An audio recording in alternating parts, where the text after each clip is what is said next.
আসসালামু আলাইকুম, সবাই কেমন আছেন? আমার কথা শুনতে পাচ্ছেন কিনা একটু জানান আমাকে।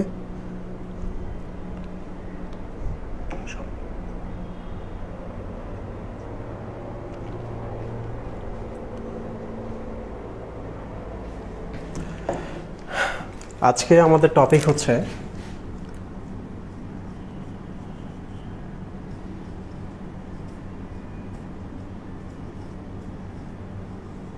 লিভার। লিভার নিয়ে যত তথ্য আছে বইয়ের মধ্যে সবগুলো ইম্পর্টেন্ট। মেডিকেল অ্যাডমিশনের ক্ষেত্রে যদি আপনাকে জিজ্ঞেস করা হয় যে পরিপাক চ্যাপ্টারে সবচেয়ে বেশি প্রশ্ন কোথা থেকে আসে, চোখ বন্ধ করে লিভার থেকে পড়বেন, কারণ প্রথম প্রশ্ন যদি আসে এখান থেকে আসবে, নেক্সট প্রশ্ন অন্য জায়গা থেকে। কারণ আমি স্ট্যাটিস্টিক্স দেখেছি, সবচেয়ে বেশি প্রশ্ন আসছে এখান থেকে। ওকে, সো প্রথম আমরা দেখব লিভার কি কোথায় থাকে।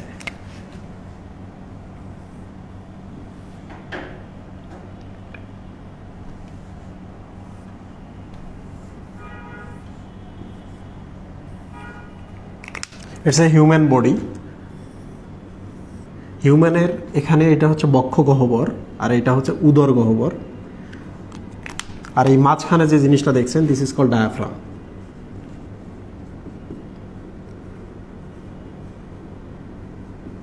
This is called diaphragm.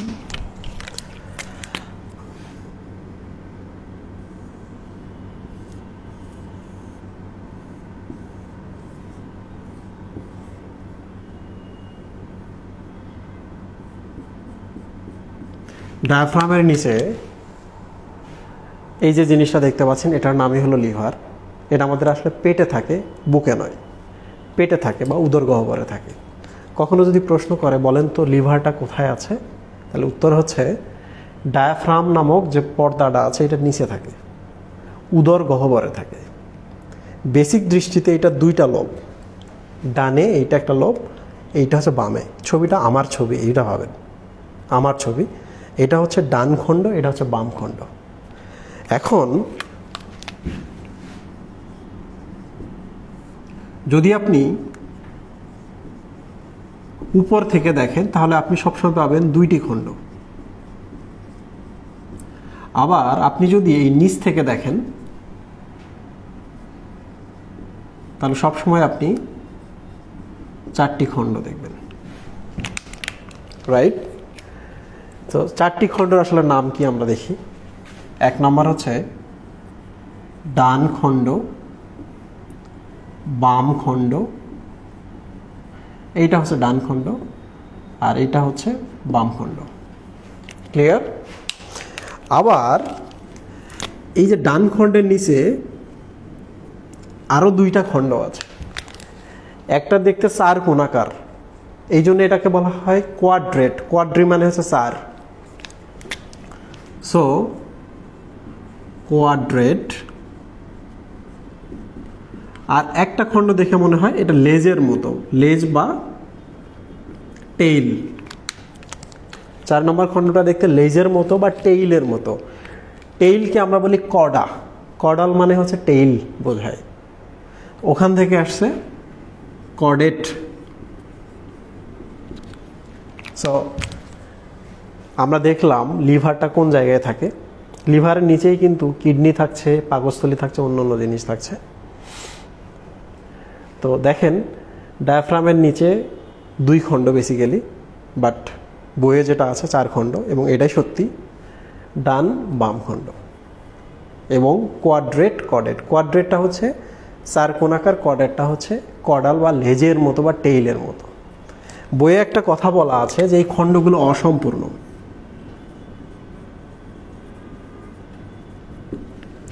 এই অসম্পূর্ণ কথাটার মানে কি? অসম্পূর্ণ কথাটার মানে হলো যে এখানে সবগুলো খণ্ড পরস্পরের উপর নির্ভরশীল। সবগুলো খণ্ড পরস্পরের উপর নির্ভরশীল। কেমনে? আমি একটার ক্ষেত্রে দেখাই। এই যে কডেট লোবটা দেখতে পাচ্ছেন, এই কডেট লোবে যদি কখনো রক্ত আসে, ডান খণ্ড থেকেও এটাতে রক্ত আসে, বাম খণ্ড থেকেও রক্ত আসে। তার মানে কডেট লোবটা ডিফারেন্ট কোনো রক্ত পায় না, তাকে ওগুলোর উপর নির্ভর করতে হয়। সো কেন অসম্পূর্ণ আমরা বুঝলাম যে এখানকার লোবগুলো একটা আরেকটার উপর নির্ভর করে, বিশেষ করে কডেটটা। ডান এবং বাম খণ্ড থেকে রক্ত তার কাছে আসে, এই পার্টটা আপনার বইয়ে নেই। সো লিভারের স্থান দেখেছি, লিভারের খণ্ড দেখেছি। এখন বেসিক প্রশ্নে চলে আসি। লিভারকে বলা হয় সবচেয়ে বড় গ্রন্থি।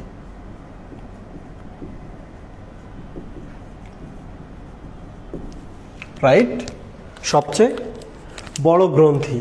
গ্রন্থি হলো এমন একটা জিনিস যেখান থেকে মিউকাস আসতে পারে, হরমোন আসতে পারে, এনজাইম আসতে পারে, বাইকার্বনেট আসতে পারে, এনিথিং। কোনো একটা জিনিস যদি কিছু ক্ষরণ করে তখন তাকে গ্রন্থি বলা হয়। কোনো কিছু ক্ষরণ করে তখন তাকে গ্রন্থি বলা হয়।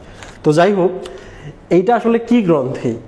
হরমোন ক্ষরণ করে নাকি এনজাইম ক্ষরণ করে? এটা আপনাদের বইয়ে আছে, এই জায়গায় নাই, আমি আপনাকে কোরিলেট করে দিচ্ছি। মনে রাখবেন, যকৃৎ হচ্ছে একই সাথে অন্তঃক্ষরা গ্রন্থি এবং একই সাথে বহিঃক্ষরা গ্রন্থি। অন্তঃক্ষরা গ্রন্থিটা হরমোন ক্ষরণ করে, আর বহিঃক্ষরা কারণ এরা এনজাইম ক্ষরণ করে। হরমোন কি কি ক্ষরণ করে? এই হরমোনটার নাম হলো এনজিওটেনসিন।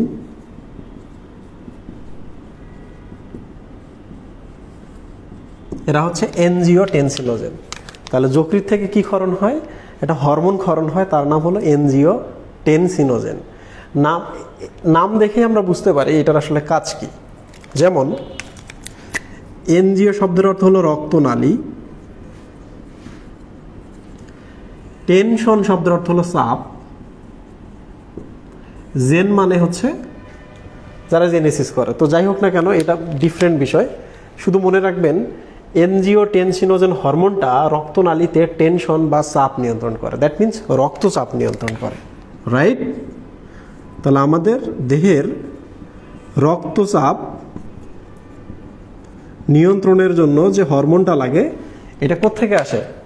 যকৃৎ থেকে আসে। তাহলে বহিঃক্ষরা কেন বলা হয়? কারণ এটা এনজাইম ক্ষরণ করে। কি এনজাইম ক্ষরণ করে? আপনি যখন অণুজীব চ্যাপ্টারটা পড়বেন, অণুজীব চ্যাপ্টার পড়ার সময় হেপাটাইটিস টপিকটা দেখবেন। হেপাটাইটিস দেখবেন, হেপাটাইটিসে এসজিপিটি বেড়ে যায়। এই এসজিপিটিটা একটা এনজাইম। তাহলে যকৃৎ কি করে? যকৃৎ বহিঃক্ষরা গ্রন্থি বা এনজাইম ক্ষরণ করে। এই এনজাইমটার নাম কি? বইয়ের ভেতর থেকে যদি আপনি জানতে চান তাহলে আপনি অণুজীব চ্যাপ্টারে গেলে এটা পাবেন, এসজিপিটি। এটা যে যকৃৎ একা ক্ষরণ করে তাও না, এটা আমাদের হৃৎপিণ্ড থেকেও এই এনজাইমটা আসে। লুক, আরও কয়েকটা আমি এনজাইমের নাম এখানে দিয়ে দিচ্ছি। আরও কয়েকটা আমি এনজাইমের নাম দিচ্ছি। ALT, AST, জিজিটি, ALP. এই যে দেখেন এনজাইমের কি বিশাল একটা চার্ট। তাহলে যকৃৎ থেকে এনজিওটেনসিনোজেন হরমোন ক্ষরণ হয়, এই জন্য যকৃৎ অন্তঃক্ষরা। যকৃৎ থেকে এনজাইম ক্ষরণ হয়, এই যে বিশাল লিস্ট আছে, এই জন্য যকৃৎ হচ্ছে বহিঃক্ষরা। তাহলে যকৃৎ একটি কোন ধরনের গ্রন্থি? যকৃৎ একটি মিক্সড গ্ল্যান্ড বা মিশ্র গ্রন্থি। আমি কি এই পর্যন্ত বোঝাতে পেরেছি? ওকে, এবার চলে আসি আমরা কালার নিয়ে কথা বলি।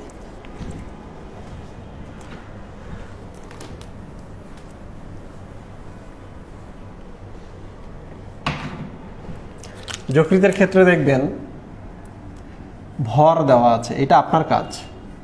পূর্ণবয়স্ক অবস্থায় পুরুষে কতটুকু, স্ত্রীতে কতটুকু, এটা ভেরি ভেরি ইম্পর্টেন্ট একটা টপিক। ওজনটা দেখে নেবেন। 1.5 কেজির একটা নাম্বার দেওয়া আছে, বাট স্পেসিফিক নাম্বারটা আপনারা নিজ দায়িত্বে পড়ে নেবেন। পড়তে হবে এটা, যকৃতের আসলে ওজন কতটুকু। আবার শিশুদের ক্ষেত্রে কতটুকু, এটাও আপনাকে জানতে হবে। ঠিক আছে? কারণ আমাদের শরীরে যদি একটা পার্ট বলা হয় যে খুব ইম্পর্টেন্ট, নাম বলো তো, এটার নাম কিন্তু যকৃৎ। ওকে, যকৃতের বর্ণ। বর্ণের ক্ষেত্রে দেখবেন লালচে বাদামি লেখা আছে। লালচে বাদামি। এই লালচে বাদামি হওয়ার কারণ কিন্তু রক্ত। তাহলে যকৃৎ কেন লালচে বাদামি? কারণ যকৃতে অনেক রক্ত আছে। কতটুকু রক্ত? আপনি যদি দেখেন কখনো, এই যে এই পাশে যকৃতে মনে করেন রক্ত ঢুকতেছে, ঢোকার পর এই পাশে বের হচ্ছে, হঠাৎ করে আপনি এখানে বন্ধ করে দিলেন, এখানে বন্ধ করে দিলেন, তাহলে যকৃতের ভেতরে যে রক্তগুলো ছিল এগুলো আটকে গেল না? এই রক্তগুলোকে আপনি বের করে আনেন, আনার পর আপনি মাপেন, মাপলে দেখতে পাবেন যকৃতে প্রায় 1500 সিসি রক্ত আছে, 1500 ml রক্ত আছে। তো বুঝতেই পারছেন যকৃতে সবসময় অনেকগুলো রক্ত থাকে। এখন সামহাও আপনি এটাতে পাঞ্চ করছেন, সো আপনি এটাকে বাস্ট করে ফেলছেন, তাহলে বলেন তো আপনার শরীরে ইনস্ট্যান্ট কতগুলো রক্ত লস হবে? 1.5 লিটার রক্ত লস হবে। তার মানে যকৃতে যদি ঘুষি মারেন আর যকৃত যদি আঘাতপ্রাপ্ত হয়, আপনার বেঁচে থাকার সম্ভাবনা খুবই ক্ষীণ।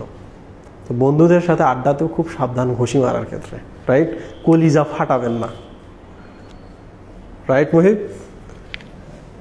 ওকে, সো এখানে একটা কথা আছে, এতগুলো রক্ত আছে, তাহলে যকৃতকে কি আমরা ব্লাড ব্যাংক বলতে পারি? না, যকৃতকে ব্লাড ব্যাংক বলা ঠিক হবে না, কারণ আরেকটা অঙ্গ আছে আমাদের শরীরে, এই যে এই জায়গাতে থাকে, এই যে এখানে থাকে, এইটার নাম হলো প্লিহা বা স্প্লেন। প্লিহা বা স্প্লিন। স্প্লিনে হয়তোবা এত রক্ত নাই, স্প্লিনে হয়তোবা এত রক্ত নাই, কিন্তু স্প্লিনটাকে আমরা ব্লাড ব্যাংক বলি, কারণ আপনার দেহে যদি হঠাৎ করে কোনো রক্তের ঘাটতি দেখা দেয়, এরা করে কি নিজেকে চাপ দেয়, সংকোচন করে, করে নিজেদের সমস্ত রক্ত সারা দেহে পাঠিয়ে দেয়। বুঝতে পারছেন? তাহলে বলেন তো ব্লাড ব্যাংক মানে কি? ব্লাড ব্যাংক মানে যেখানে ব্লাড থাকে, কাউরে যদি ব্লাডের ঘাটতি হয় এই ব্লাডগুলো সেখানে দিবে। এখন 1 ব্যাগ থাকুক আর 2 ব্যাগ থাকুক, থাকছে তো। সো ব্লাড ব্যাংক হচ্ছে স্প্লিন, যেটা আমরা রক্ত এবং সংবহন চ্যাপ্টারে গিয়ে শিখব। সো আশা করি বুঝতে পেরেছেন। আমি আরেকবার পুরো ব্যাপারটা আলোচনা করি। দেখেন, আমরা অবস্থান দেখেছি কিসের নিচে কিসের উপরে থাকে, কালার দেখছি, কালার হওয়ার কারণ রক্ত। আচ্ছা, কালারটা আমি কেন আলোচনা করছি?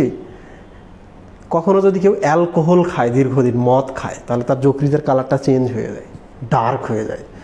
কেউ যদি জন্ডিস হয়, যকৃত অ্যাফেক্টেড হয়ে যায় জন্ডিসে, তো যকৃতের কালারটা তখন চেঞ্জ হয়ে যায়। এই জন্য কালারটা ইম্পর্টেন্ট, এই জন্যই কালারটা ইম্পর্টেন্ট। কারণ বায়োলজি পড়ছেন, হিউম্যান বায়োলজি, হিউম্যান বায়োলজিতে এই রোগ রিলেটেড জিনিসগুলো যেখানে আসে সেটা আমাদের পড়তে হয়। যকৃত হচ্ছে সবচেয়ে বড় গ্রন্থি, এটি একটি মিশ্র গ্রন্থি, কারণ এরা হরমোন এবং এনজাইম দুটোই ক্ষরণ করে। এনজাইমটা আপনি পাবেন অণুজীব চ্যাপ্টারে, SGPT। তাহলে যকৃতে যদি কখনো প্রদাহ বা সমস্যা হয়, তাহলে সে সারা দেহে এই এনজাইমটা পাঠিয়ে দেয়, মানে খুব বেশি এনজাইমটা ক্ষরণ করে। ক্লিয়ার? একই সাথে হরমোন কি, আপনার দেহে যদি কখনো রক্তচাপ নিয়ন্ত্রণ করতে হয়, যকৃত ফার্স্ট এই হরমোনটা ক্ষরণ করে। এই হরমোনটা আমাদের সারা দেহের রক্তনালীতে ছড়িয়ে যায়, রক্তনালীতে ছড়িয়ে গিয়ে রক্তনালীগুলোকে চাপ দেয়। রক্তনালীকে চাপ দিলে রক্তনালীর ভেতরে দেখেন টেনশন বা চাপ তৈরি হবে। এই টেনশন বা চাপ তৈরি হলে আপনার রক্তচাপটা বেড়ে যাবে। আমি কি এই পর্যন্ত আপনাদের বোঝাতে পেরেছি? সব বুঝতে হবে না, বই পড়লে আপনি বাকি জিনিসগুলো বুঝতে পারেন। প্লিজ কমেন্ট করেন।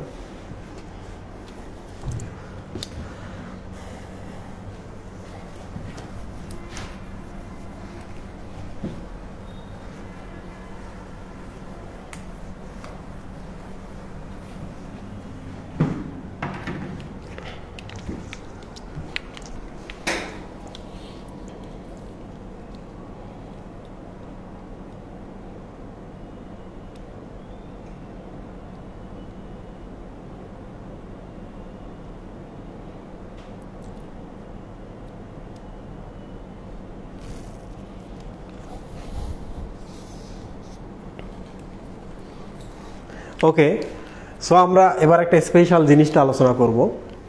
যকৃতের আমরা মাইক্রোস্কোপিক গঠন দেখব, মানে যকৃতটাকে যদি আপনি স্লাইস করেন, মাইক্রোস্কোপের নিচে দেখেন কি কি পাবেন। ওকে, ফার্স্ট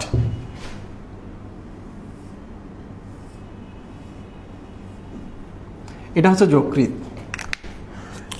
যকৃতটা একটা আবরণ দ্বারা ঢাকা থাকে,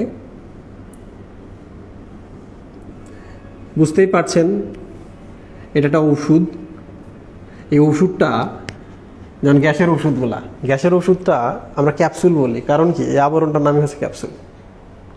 তাহলে যকৃতকে যে আবরণ দিয়ে ঢেকে রাখবেন তার নাম কি হবে? ক্যাপসুল। একজনের নাম অনুসারে এটাকে বলা হয় গ্লিসন্স ক্যাপসুল। গ্লিসন্স শব্দটা একজনের নাম, ঠিক আছে? তো যকৃৎ একটা গ্লিসন্স ক্যাপসুলের ভেতরে থাকে। যকৃতের আবরণ আপনাকে জানতে হবে। এবার আমরা চলে আসি, যকৃতের ভেতরটা যদি আমরা দেখি, এই এলাকাটা যদি আমরা দেখি, কাটি, তাহলে কি দেখতে পাবো? দেখেন,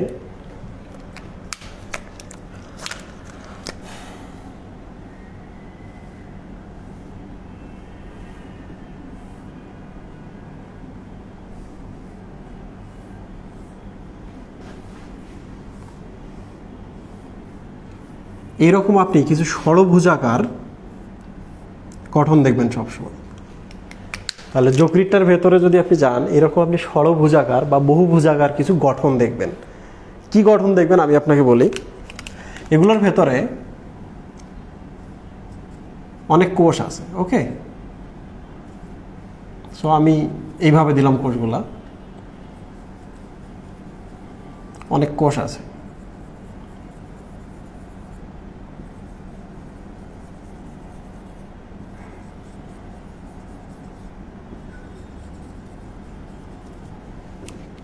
সো এই প্রত্যেকটা জিনিস দেখতে পাচ্ছেন, এগুলোকে আমরা বলতে পারি, আচ্ছা মুহিব বলো তো, এই বড় জিনিসটার নাম কি? লোব। এটার নাম কি? লোব। এটার নাম কি? রাইট লোব, মানে ডান খণ্ড। এটার নাম হচ্ছে লেফট লোব বা বাম খণ্ড, রাইট? এখন লোবের ভেতরে গিয়ে তুমি এই ধরনের এগুলো জিনিস দেখতে পাচ্ছ, তাহলে এরা লোব না lobule? Yes, they are lobule.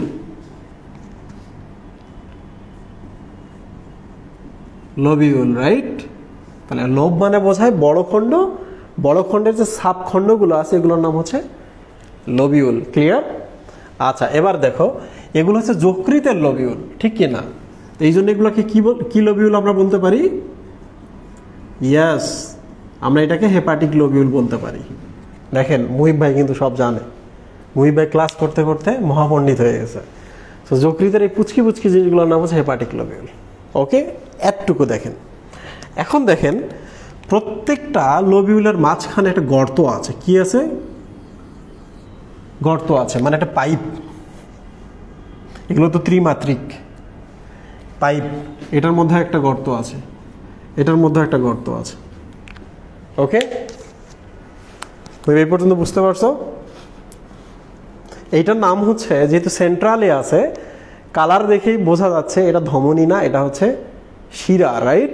So এইটার নাম আমরা বলতে পারি কেন্দ্রীয় শিরা বা central, yes, this is called central vein. আপনারা শুধু বুঝতে চেষ্টা করেন, শুধু ফিল করতে চেষ্টা করেন, এগুলো এমনিতেই হয়ে যাবে। সেন্ট্রাল ভেইন, বুঝতেই পারছো যে কেন এটার নাম সেন্ট্রাল ভেইন। কারণ এটা কোথায় আছে? সেন্ট্রালি আছে, তাই না মুহিব?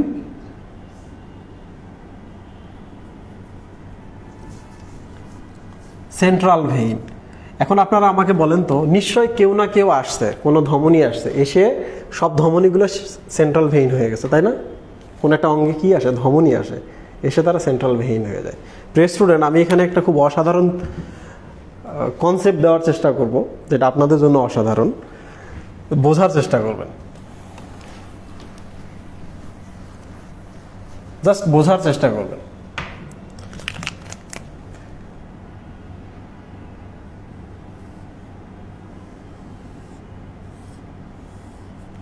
এটা হচ্ছে যকৃৎ, তাই না মুহিম? তো যকৃতের নিচে তো আমাদের এখানে নাড়ি ভুঁড়ি আছে না? তাহলে আমি এক কাজ করি, আমি নাড়ি ভুঁড়ির ছবি অ্যাড করি।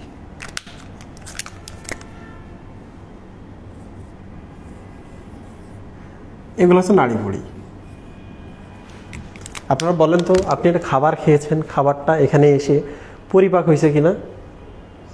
নাড়ি ভুঁড়িতে পরিপাক হয়েছে। এখন পরিপাকের পর এই খাদ্য কণাগুলোকে আপনার দেহে নিয়ে যেতে হবে, রাইট? তো এখান থেকে কিছু শিরা উৎপন্ন হয়। কি উৎপন্ন হয় মুহিব? এখান থেকে এরকম ছোট ছোট ছোট ছোট শিরা উৎপন্ন হয়।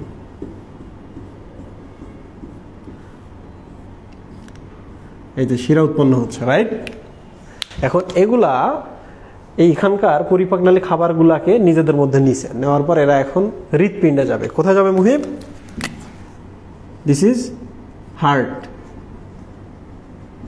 প্রিয় স্টুডেন্ট, সাধারণত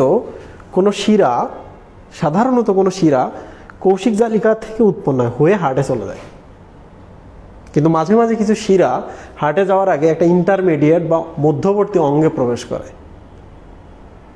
এটু যাওয়ার কথা কোথায়? হার্টে না? হার্টের এই যে ডান অ্যাট্রিয়ামে যাওয়ার কথা, সে ওখানে যাওয়ার আগে করছে কি এর মধ্যে প্রবেশ করছে। কেন প্রবেশ করছে? একটা কারণ আছে। আমরা খাওয়ার সময় তো ভালো মন্দ নানা ধরনের জিনিস খেয়েছি, খাওয়ার সময় তো আমরা কোনো বিবেচনা করি নাই আমার শরীরের জন্য কতটুকু লাগবে। তাহলে পরিপাক হইল খাবারগুলো, হওয়ার পর পরিপাকৃত খাদ্য কণাগুলো এইটাতে প্রবেশ করবে। পরিপাকের পর খাদ্য কণাগুলো কোথায় প্রবেশ করবে? এই রক্তনালীতে। এখন এরা সরাসরি যদি হার্টে যায়, হার্ট করবে কি সাথে সাথে সারা দেহে পাঠিয়ে দিবে। আপনি তো মেপে খান নাই, তাহলে সারা দেহের কতটুকু নিড লাগবে হার্ট তো ওটা ডিসাইড করতে পারবে না। তাহলে আপনার শরীরে একজন মাতবর আছে বা একজন হচ্ছে প্রধানমন্ত্রী আছে, যা কিছু শোষণ করবেন সে প্রধানমন্ত্রীর কাছে যাবে। এরপর প্রধানমন্ত্রী ডিসাইড করবে আমি শরীরের জন্য কতটুকু পাঠাবো, রাইট? এই যে দেখো আসতেছে, এসে সে ধরা যাক এখানে প্রবেশ করলো, এসে যে বিভিন্ন হয়ে যকৃতে ছড়িয়ে পড়ছে। কোথায় যাচ্ছে দেখেন, কোথায় যাচ্ছে? আসলো এই যে এই জায়গাটা দেখেন, এইগুলা এই যে এখানে আসলো, এই যে এখানে তার মানে এই যে আসলো, এসে এই যে একটা যাচ্ছে। সো এই যে এটা প্রবেশ করলো, ঠিক তেমনি এটা প্রবেশ করলো, ঠিক আছে? এই দেখো মুহিব, কৌশিক জালিকা থেকে উৎপন্ন হয়েছে একটা শিরা, যাওয়ার কথা হার্টে, সে হার্টে না যায় এখানে প্রবেশ করলো। নেক্সট টাইম এগুলো সব আবার একসাথে হবে, এখান থেকে না, ডিফারেন্ট ভাবে একসাথে হচ্ছে। এর আবার একসাথে হয়ে এই যে দেখেন এবার হার্টে চলে যাচ্ছে। প্রিয় স্টুডেন্ট, যদি কখনো একটা শিরা যে হার্টের দিকে যাচ্ছে, যাওয়ার সময় মধ্যবর্তী কোনো অঙ্গে প্রবেশ করে, তাহলে এই শিরাটার নাম হচ্ছে পোর্টাল শিরা। কি শিরা? এটার নাম পোর্টাল শিরা। সাধারণত কি হয় যে শিরাগুলো হার্টে যায়, তাহলে পোর্টাল শিরা কি করে? হার্টে না গিয়ে ওরা আরেকটা অঙ্গে প্রবেশ করে দেন হার্টে যায়। বুঝতে পারছো? তোমার আম্মা তোমাকে বলছে হোস্টেল থেকে সরাসরি বাসায় আসবা, তুমি হোস্টেল থেকে সরাসরি তোমার গার্লফ্রেন্ডের বাসায় গেছো, দেখা করছো, করে তুমি তোমার বাসায় গেছো, এই যে মাঝখানে প্রবেশ করলো, এটাকে ঠিক হলো? এটা রেগুলার বিষয় না, এটা মাঝে মাঝে ঘটে। তো এই যে মাঝখানে গেলা, তো এই জন্য আমরা বলতে পারি এই শিরাটার নাম পোর্টাল শিরা। পোর্টাল শিরা মানে হচ্ছে কোনো কিছু বহনকারী শিরা। পোর্ট মানে কি? পোর্ট মানে হচ্ছে এই জায়গাটা হচ্ছে একটা পোর্ট বা সমুদ্র বন্দর। তাহলে এইটা কি? একটা বহনকারী বা পোর্টাল রাস্তা। এরা কি করছে? এখানকার বিভিন্ন খাদ্য কণাকে এই সাথে করে নিয়ে যাচ্ছে, এখানে নিয়ে যাচ্ছে। এরপর এই যকৃৎ ডিসাইড করবে আমি কতটুকু এদিকে পাঠাবো। যেটা পাঠাবে না, যেটা দেহের বেশি হবে, সেই জিনিসটা সে এখানে কি করবে? স্টোর করে রেখে দেবে। ক্লিয়ার? তাহলে এবার বুঝতে পারছো? আরো সিম্পল কথা, একটা কৌশিক জালিকা থেকে যদি সরাসরি একটা শিরা উৎপন্ন হার্টে যায়, এটার নাম হচ্ছে শিরা। একটা কৌশিক জালিকা থেকে যদি কোনো অঙ্গে প্রবেশ করে আবার কৌশিক জালিকায় বিভক্ত হয়, হয়ে আবার ফিরে যায়, তাহলে এই যে একবার দুইবার কৌশিক জালিকা হলো, এগুলোকে বলা হয় পোর্টাল শিরা। এটা রুই মাছে আমি পড়িয়েছি। তো যাই হোক, এখন দেখো মুহিব, বিভিন্ন খাদ্যকণা নিয়ে যাচ্ছে, রাইট? এই যে দেখো আসছে, এটার নাম কি? পোর্টাল বেহিন। এই পোর্টাল বেহিনটা কোথায় যাচ্ছে? যকৃতে। তাহলে এটার নাম কি? হেপাটিক। ফুল নাম কি মুহিব?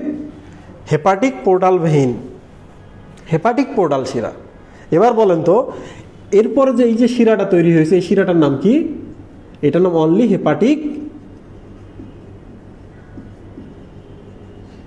এটার নাম অনলি হেপাটিক শিরা। তাহলে যকৃতে যাওয়ার আগে যে শিরা তার নাম হচ্ছে পোর্টাল থাকবে, যকৃতের পরে যে শিরাটা থাকবে সেখানে পোর্টাল শব্দটা থাকবে না, কারণ ওটা তো কোথাও বহন করে নিয়ে যাচ্ছে না, ওটা নর্মাল জায়গায় যাচ্ছে, হার্টেই যাচ্ছে। বাট এ তো অ্যাবনর্মাল জায়গায় যাচ্ছে, যেখানে তো যাওয়ার কথা ছিল না। সো এটা মনে রাখবেন। পরিপাক নালী থেকে যে শিরাগুলো যকৃতে যায় তাদের নাম হচ্ছে পোর্টাল শিরা, হেপাটিক পোর্টাল শিরা বা যকৃৎ পোর্টাল শিরা। যকৃৎ থেকে যারা হার্টে যায় তাদের নাম হচ্ছে হেপাটিক শিরা বা হেপাটিক ভেইন। ক্লিয়ার মুহিব?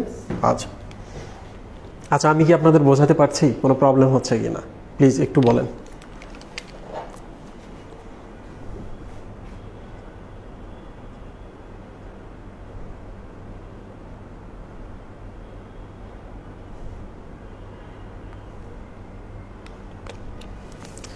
আপনাদের বুঝতে সমস্যা হচ্ছে কিনা একটু বলেন প্লিজ।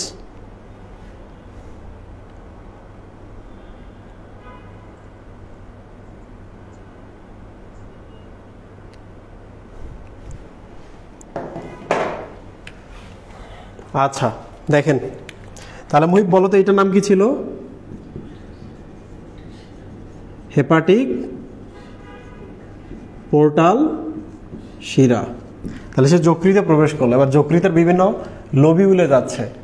দেখেন তাহলে এই যে এরা এখানে আসলো, এখান থেকে এরা কি করে? এখান থেকে এরা এই যে এটাতে যাওয়া শুরু করে, এখানে যাচ্ছে,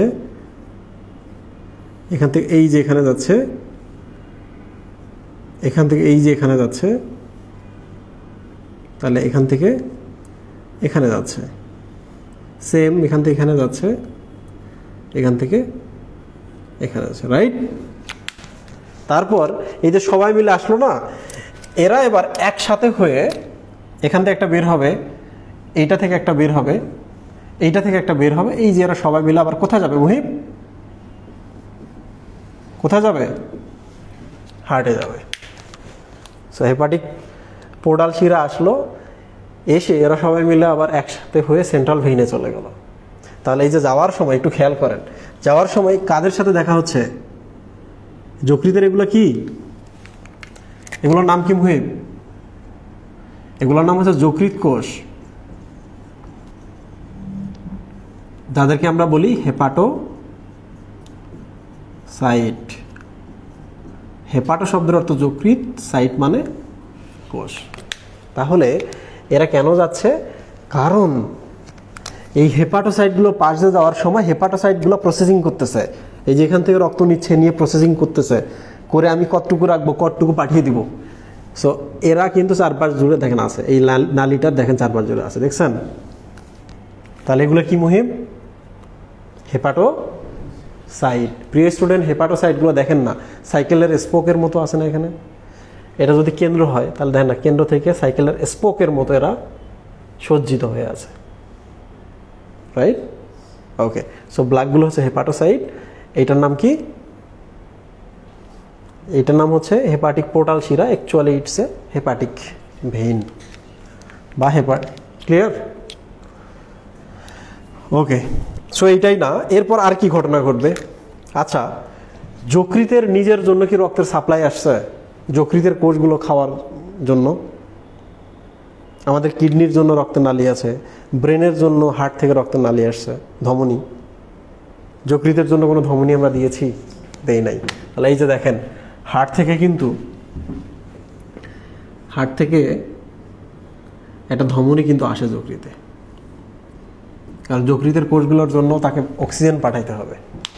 ঠিক আছে প্রিয় স্টুডেন্ট? সো এই যে দেখেন, এটা হার্ট থেকে আসছে, দিস ইজ কল্ড যকৃৎ ধমনী বা হেপাটিক ধমনী, তাই না? সে প্রবেশ করছে, এই যে দেখেন, প্রবেশ করছে, প্রবেশ করছে, প্রবেশ করছে, প্রবেশ করে দেখেন এরাও আবার এদিকে যাইতেছে। কোথায় যাইতেছে? ভেতরের দিকে যাইতেছে। যকৃতের ভেতরে প্রবেশ করলো, করে বলেন তো রক্তগুলো গিয়ে আবার শিরা হবে কিনা? ধমনী গিয়ে কিসে পরিণত হয়? ধমনীটা আসলে এসে দেখেন কৌশিক জালিকায় পরিণত হয়েছে, হয়ে এরপর শিরায় গিয়ে মিশছে। এই শিরা এবার কোথায় যাবে? আবার রক্তকে ফিরিয়ে নিয়ে যাবে। সো আমরা দেখলাম যে কেন্দ্রীয় শিরাটা শুধু যে এই পোর্টাল শিরার রক্ত নিয়ে এসে তা না, শুধু যে পোর্টাল শিরার রক্ত নিয়ে আসে তা না, একই সাথে যকৃতে যে ধমনীটা আসে তাদের লাইনগুলো এখানে থাকে এবং সবগুলো কেন্দ্রের দিকে যায়। কোথায় যায়? সেন্ট্রাল ভেইনে। পরবর্তীতে সেন্ট্রাল ভেইনটা একসাথে হয়ে আবার হার্টে ফিরে যায়, ধমনী হয়ে, সরি শিরা হয়ে। কঠিন লাগতেছে? অবভিয়াসলি কঠিন লাগতেছে, এত সহজ না জিনিসটা। আচ্ছা, লাস্ট মোমেন্ট যে জিনিসটা বলেন তো, এই কোষগুলো কি পিত্তরস তৈরি করে কিনা? যকৃৎ থেকে কি উৎপন্ন হয়? পিত্তরস, রাইট? তো এবার দেখেন, এই কোষগুলো থেকে যে পিত্তরস তৈরি হয়, তাহলে এই যে পিত্তনালী এসে এই যে এখানে আসতেছে, এখান থেকে পিত্তরসগুলো নিয়ে বের হচ্ছে এরা। এই যে পিত্তরস নিয়ে এই যে এখানে বের হচ্ছে, পিত্তরস নিয়ে এই যে দেখেন বের হচ্ছে। তাহলে আমরা দেখলাম যে প্রত্যেকটা কর্নারে তিনটা তিনটা করে নালী আছে। এই হেপাটোসাইটের উৎপন্ন পিত্ত নিয়ে একটা নালী এখানে আসছে, আর যকৃতে আসা ধমনী একটা প্রবেশ করছে এখান থেকে, আর যকৃতে আসা পোর্টাল শিরার একটা লাইন এখানে প্রবেশ করছে, সবাই এখানে গেছে। তাহলে দেখেন, নীলটা আর এই যে লালটা এখানে আসে, বাট এই যে এই কালারটা, সবুজ কালারটা, এইটা হচ্ছে পিত্তরসের নালী। এই কোষগুলো থেকে যে পিত্তরস উৎপন্ন হয় সেগুলো নিয়ে সে করে কি, যকৃৎ থেকে বের হয়ে যায়। কি করে? এই দেখেন, বিভিন্ন জায়গা থেকে পিত্তরস নিচ্ছে, নিয়ে এই যে বের হচ্ছে, রাইট? বের হচ্ছে কিনা মুহিম? বের হয়ে এরা এখানে পিত্তথলিতে যায়। এটা আমরা পরে দেখব। তো প্রিয় স্টুডেন্ট, আপনাদের বইয়ে কিন্তু এই টার্মটা বলা আছে। কিভাবে বলা আছে আমি একটু বলি আপনাদের। যকৃতের আবরণ হচ্ছে গ্লিসন্স ক্যাপসুল। যকৃতের বড় বড় লোবের মধ্যে লোবিউল থাকে। এই যে এটা দেখতে পাচ্ছেন, এটা কিন্তু 1 মিলিমিটার বা তারও কম, প্রায় যে জিনিসটা আপনি দেখতে পাচ্ছেন এখানে জুম করে আমি দেখাচ্ছি, তারও কম। এবং এর ভেতরে যেগুলো হচ্ছে হেপাটোসাইট, বইয়ে দেখেন আছে। এবং এই হেপাটোসাইটগুলো সাইকেলের স্পোকের মতো সজ্জিত আছে, এবং এদের মাঝখানে থাকে কি, সেন্ট্রাল ভেইন বা কেন্দ্রীয় শিরা। লোবিউলের মাঝে রক্ত চলাচলের জন্য সাইনুসয়েড বলে ফাঁকা স্থান থাকে। প্রিয় স্টুডেন্ট, এই যে স্পেসগুলো দেখছেন না, এই যে এরা মিলে রক্ত নিয়ে আসতেছে এদিকে, এই যে রক্তনালী, এরাও রক্ত আনছে, এরাও রক্ত আনছে, তাহলে এই স্পেসটার নামই হচ্ছে সাইনুসয়েড। এরাও রক্ত আনছে, লালটাও রক্ত আনছে, সো এই স্পেসটার নাম হচ্ছে সাইনুসয়েড।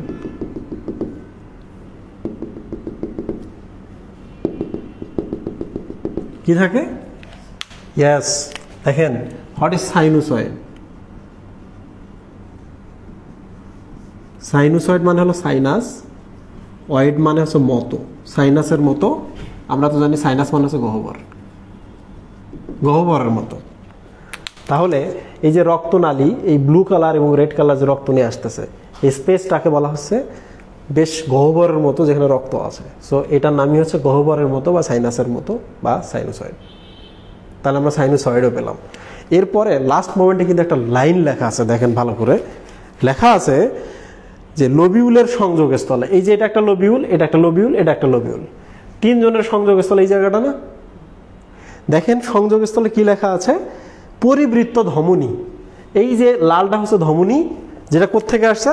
এই যে যকৃৎ ধমনী থেকে আসছে, হেপাটিক আর্টারি থেকে আসছে। পরিবৃত্ত ধমনী। 2 নম্বর হচ্ছে শিরা, এই যে এটার নাম হচ্ছে পোর্টাল শিরা। পোর্টাল শিরার শাখা না এটা?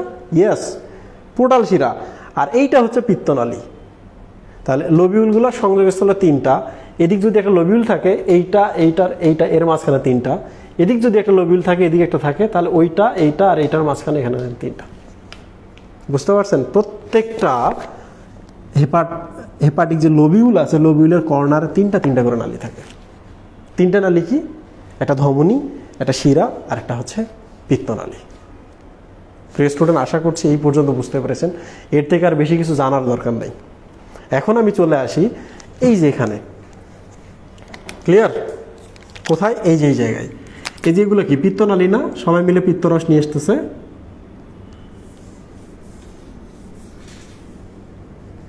মুহিব, এই যে দেখতেছো না, এই যে এরা পিত্তনালী, এই যে হেপাটোসাইটগুলোতে যে পিত্তরসগুলো উৎপন্ন হয়েছে, এগুলো নিয়ে এই যে বের হয়ে আসতেছে। এগুলো থেকে যে উৎপন্ন হয়েছে, এগুলো নিয়ে এই যে দেখো বের হয়ে আসতেছে। তো এইটা এইটা এইটা এটা এগুলো সবাই একসাথে হয়ে এদিক থেকে কিছু লাইন বের হয়, একটা লাইন হয়ে এই খণ্ড থেকে কিছু লাইন একসাথে হয়ে একটা খণ্ড হয়ে বের হয়, এবং দুইজন মিলে একটু নিচে নেমে দেখেন দুইজন মিলে একসাথে হয়েছে, দেখছেন? তাহলে বলেন তো এটা কোন খণ্ড থেকে আসছে? বাম খণ্ড থেকে। এটা কোন খণ্ড থেকে আসছে? ডান খণ্ড থেকে। তাহলে ডান, এটা পিত্তনালী না? ইয়েস,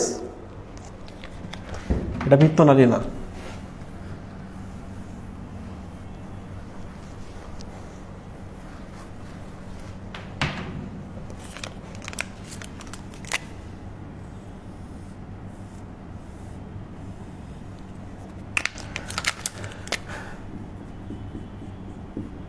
ডানটা থেকে একটা বের হয় পিত্তরসটা, বামটা থেকে একটা বের হয়, এবং দুইজন মিলে এক জায়গায় যুক্ত হয়। হয়ে তারা করে কি, এই যে এদিকে যায়, এদিকে কি আছে? এদিকে একটা থলি আছে, এই যে থলি,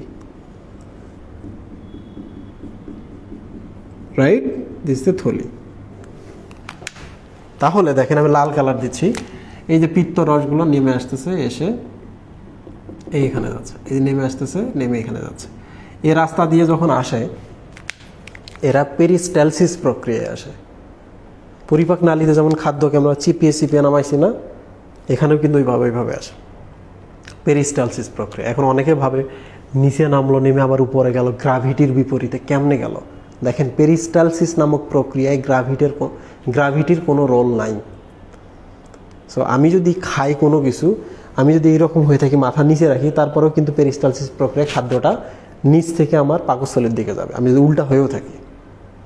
তাহলে পেরিস্টালসিস প্রক্রিয়ায় গ্র্যাভিটির কোনো রোল নাই। গ্র্যাভিটির জন্য একটু প্রবলেম হতে পারে, কিন্তু পেরিস্টালসিস এটা মানে না। প্রিয় স্টুডেন্ট, দুইটা খণ্ড থেকে পিত্তরস এসে এখানে যুক্ত হচ্ছে। আজকে আমাদের টপিক প্রথমে পিত্তরস। আচ্ছা, আসার পর যখন আপনার, এটা তো আপনার ডিওডেনাম, দিস ইজ পাকস্থলী, এটা হচ্ছে ডিওডেনাম, রাইট? ইউ আকৃতি, তাই না মুহিম? ডিওডেনাম। এই যে দেখেন, যদি কখনো আবার আপনার পিত্তরস লাগে এখানে, কেন? কারণ আপনার এই জায়গায় কি আসছে? এই জায়গায় আপনি চর্বিযুক্ত খাবার খেয়েছেন। চর্বিগুলো কোথায় আসছে? এই যে এখানে আসছে। যেই না আমরা যে চর্বি খাচ্ছি, এবং চর্বিগুলো যখন এখানে আসে, এই চর্বি ভাঙার জন্য প্রথমে আপনাকে পিত্তরস লাগবে। কি লাগবে? পিত্তরস। তাহলে বলেন তো এই থলিতে যে পিত্তরসগুলো আছে, এগুলো কি নিচে নামবে না? নেমে এখানে আসবে কি না? ইয়েস, এই যে দেখেন আসতেছে। আসার সময় এরা সরাসরি আসে না। আমরা তো জানি এই জায়গায় কি ছিল মুহিম? কি ছিল? অগ্নাশয়। অগ্নাশয়ের একটা প্রধান নালী ছিল না? এই যে নালী, দুইজন মিলে মিলিত হয়, হয়ে এই যে এখানে প্রবেশ করে। এই যে দেখেন এখানে চলে আসলো। সো এই যে প্রিয় স্টুডেন্ট রাস্তাগুলো দেখছেন, এই রাস্তাগুলোর নাম পড়তে হয়। এখন আমি নামগুলো পড়াবো, আপনারা বলেন এই পর্যন্ত মোটামুটি বুঝছেন কিনা। খুব বেশি বোঝার দরকার নেই।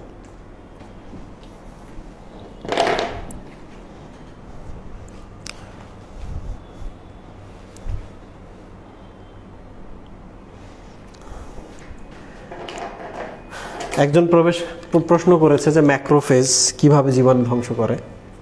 দেখেন, যখন যকৃতের মধ্যে কোনো জীবাণু আসে, এই রক্তনালীর মাধ্যমে আসুক, এই রক্তনালীর মাধ্যমে আসে, তখন এই যে সাইনাসগুলো দেখতে পাচ্ছেন, এগুলোর মধ্যে এই যে ম্যাক্রোফেজ বসে আছে। কে বসে আছে?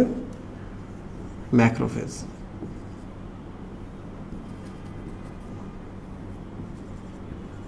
এই ম্যাক্রোফেজগুলা জীবাণুগুলোকে ভক্ষণ করে। তো যকৃৎ অ্যাকচুয়ালি জীবাণুও ফিল্টার করে দেয় আমাদের শরীর থেকে। আচ্ছা, তাহলে এখন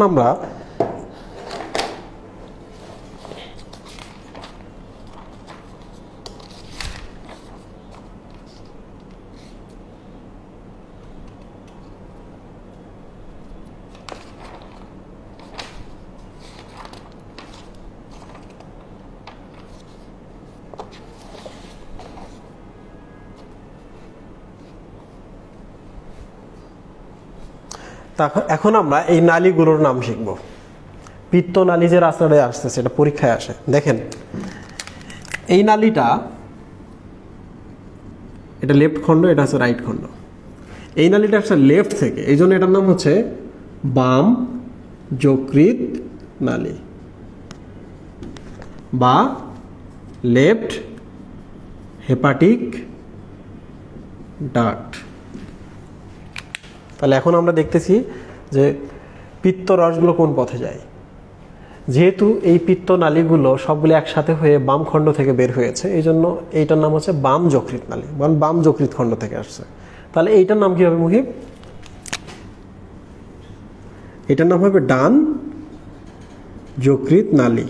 ইংলিশে কি হবে বলো তো সবাই? Right hepatic duct, right. তো দুইজন মিলে দেখো এই জায়গায় কমন হয়ে গেছে, একসাথে মিলে গেছে, রাইট, এই জায়গাটায়। তো এই জায়গার নাম কি হবে? অভিন্ন। এই জায়গাটার নাম কি হবে?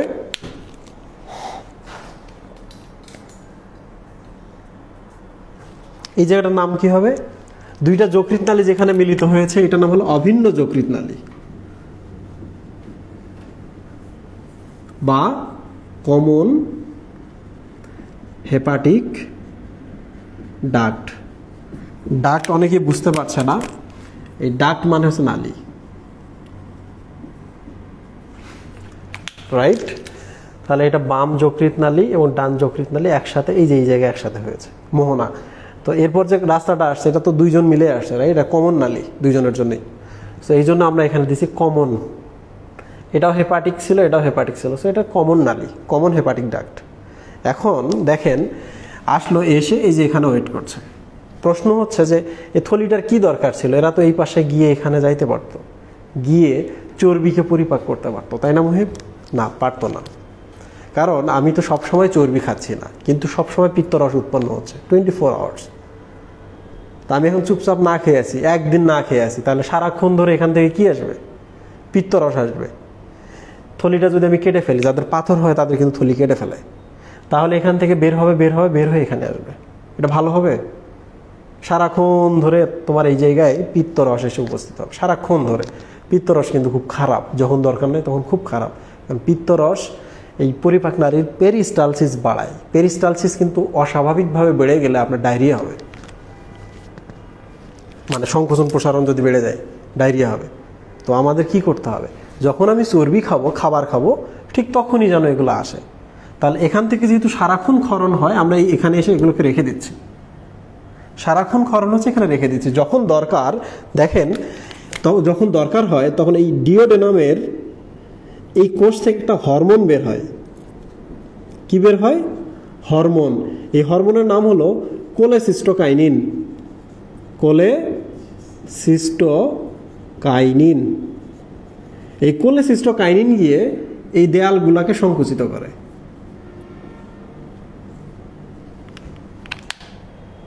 কোলেসিস্টোকাইনিন এখান থেকে কেমনে ওখানে যায়? রক্তের মাধ্যমে যায়, সারা দেহের সাথে রক্তের দিয়ে কানেকশন আছে। সো এই যে এখান থেকে কোলেসিস্টোকাইনিন গেল, নাম দেখে বোঝা যায় এই যে এখানে যাচ্ছে। যেমন সিস্ট মানে হচ্ছে থলি, পিত্তথলির কথা বলছে। সিস্ট মানে কি মুহিম? থলি। এই কোলে শব্দের অর্থ হচ্ছে পিত্ত। কোলে শব্দের অর্থ কি? পিত্তরস। তাহলে কোলে সিস্ট শব্দের অর্থ হচ্ছে পিত্তরসের থলি। তাহলে বলেন তো এই হরমোনটা কোথায় যায়? যকৃতে যায় না পিত্তরসের থলিতে যাবে? পিত্তরসের থলিতে। কাইনিন শব্দের অর্থ কি? শেষে আইএন আছে, তাহলে এটা একটা প্রোটিন। তাহলে কোলেসিস্টোকাইনিন কি? একটি হরমোন, যেটা প্রোটিন জাতীয় হরমোন। এরপর চলে আসি, ইন আছে বুঝলাম, কিন্তু কাইনিন মানে কি? কাইনিন শব্দের অর্থ হচ্ছে গতি। আপনারা জানেন না যে কাইনিন মানে বা কাইনেটিক এনার্জি মানে হচ্ছে গতিশক্তি? তাহলে কাইনিন মানে কি? গতি। তো এই কোলেসিস্টোকাইনিন নামক হরমোনটি এখানে যায়, গিয়ে এখানে চাপ দেয়, দিলে এই যে পিত্তরসগুলো একটা গতি পায় নিচে আসার জন্য। কি পায়? গতি পায়। এই জন্য এটার নাম হচ্ছে কোলেসিস্টোকাইনিন, যে পিত্ত থলিতে গিয়ে এরা পিত্তরসকে একটা গতি দেয়। কখন? যখন আপনি চর্বি খাবেন, এখানে চর্বিটা যখন ডিওডেনামে আসবে, তখন দ্রুত এখান থেকে একটা কোলেসিস্টোকাইনিন হরমোন ক্ষরণ হয়ে ওখানে যাবে, গিয়ে চাপ দিবে, দিয়ে তাদেরকে নিয়ে আসবে। এই হলো ঘটনা। প্রিয় স্টুডেন্ট, এখন দেখেন কি দেখবো এখন আমরা? এই থলিটার আর একটা নাম আছে, এটার নাম হচ্ছে গল ব্লাডার। কি নাম? ব্লাডার মানে থলি না? Yes, this is call gall bladder. আরো একটা থলি, থলি মানে আরো একটা সমার্থক শব্দ আছে, সিস্ট। কি? সিস্ট। সিস্ট মানেও কিন্তু থলি। তাহলে বলেন তো এই পিত্তথলির কয়েকটা নাম পেলাম, গল ব্লাডার, কোলেসিস্ট বা সিস্ট। সিস্ট মানে কি? আগে লিখছিলাম কিন্তু থলি। তাহলে এই থলি থেকে যে এই যে নালীটা বের হয়েছে এই নালীটার নাম কি? সিস্টিক ডাক্ট বা সিস্টিক নালী, রাইট? কি নাম? এই জায়গাটার নাম হলো সিস্টিক নালী বা সিস্টিক ডাক্ট। ওকে, আচ্ছা এখানে একটা কথা, আচ্ছা এখান থেকে না হয় আসতেছে, ওই মোমেন্টে কি এখান থেকে এগুলো আসতে পারে কিনা? খাবার এখানে আসছে, থলি থেকে না হয় পিত্তরসগুলো আসবে, ওই মোমেন্টে কি এখান থেকে এগুলো আসতে পারে কিনা? ইয়েস, পারে। খাবার যেহেতু আসছে, এখন এই রাস্তাগুলো এদিকে না গিয়ে ওরা এদিকে নামা শুরু করে। সো এও আসতেছে, ওরাও আসতেছে। তাহলে এই যে এইটা কমন রাস্তা না? সবার কমন রাস্তা কি না? সিস্টিক সিস্ট বা থলি থেকে আসলো সিস্টিক ডাক্ট, এখানে মিলিত হলো। আর এই জায়গাটার নাম হচ্ছে অভিন্ন যকৃৎ নালী, এরাও এখানে এসে মিলিত হলো। তাহলে এই যে রাস্তাটা এখন দেখতে পাচ্ছ, এই রাস্তার নাম কি? এই রাস্তার নাম হচ্ছে অভিন্ন পিত্তনালী। কি নাম? এই জায়গাটার নাম হচ্ছে, সবার জন্য একটা কমন রাস্তা, অভিন্ন। এই রাস্তা দিয়ে কি যায়? পিত্তরস। তাহলে এটার নাম কি? অভিন্ন পিত্তনালী বা কমন বাইল ডাক্ট। এই বাইল শব্দের অর্থ কি? পিত্ত। প্রিয় স্টুডেন্ট, সো এই যে দেখেন কমন বাইল ডাক্ট, কমন বাইল ডাক্ট আসতেছে আসতেছে আসতেছে। এই যে এইটা হচ্ছে অগ্নাশয় নালী বা প্যানক্রিয়েটিক ডাক্ট, দুইজন মিলিত হচ্ছে হয়ে এই যে এম্পুলা অফ ভ্যাটার, তারপর duodenum. You got me?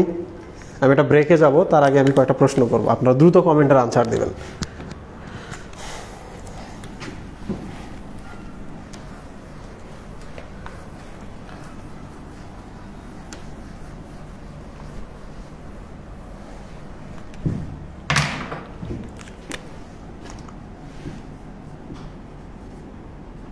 Lobule, lobe, hepatocyte, এটা একটা ক্রোম দেখান, কোনটা আগে কোনটা পরে, মানে বড় কোনটা ধীরে ধীরে ছোট কোনটা। 2, কেন্দ্রীয় নালী কোথায় থাকে? কেন্দ্রীয় নালী কোথায় থাকে?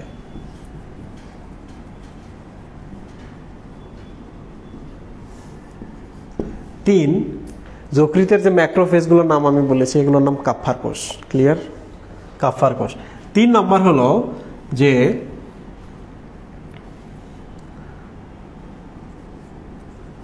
ক্রোম দেখান, যকৃত থেকে পিত্তরসের ডিওডেনাম পর্যন্ত যাত্রা।